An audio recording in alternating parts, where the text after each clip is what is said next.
નમસ્કાર દર્શક મિત્રો, સત્યમેવ જયતે લાઈવ ન્યૂઝમાં આપ સૌનું હાર્દિક સ્વાગત છે। કેન્દ્રીય ગૃહમંત્રી અમિત શાહના વિરોધમાં જય ભીમ સેનાની જનાક્રોશ રેલી યોજાઈ।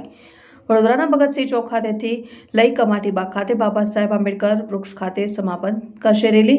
મોટી સંખ્યામાં એસસી સમાજના લોકો યોજી રેલી।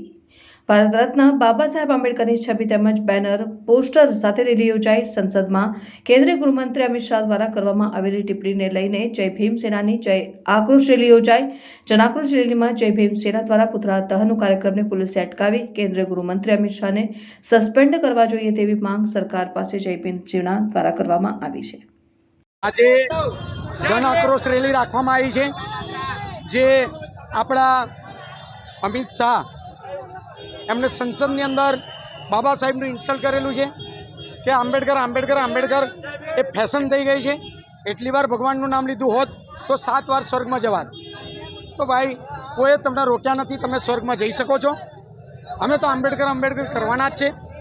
એના માટે આજે રેલી સ્વરૂપે ભગતસિંહ સ્ટેચ્યુ ન્યાય મંદિર ખાતેથી બધા જ સંગઠનો ભેગા થઈ અને અમે લોકોએ જય ભીમના નારા સાથે અમે લોકોએ એક વિરોધ પ્રદર્શન કર્યું છે।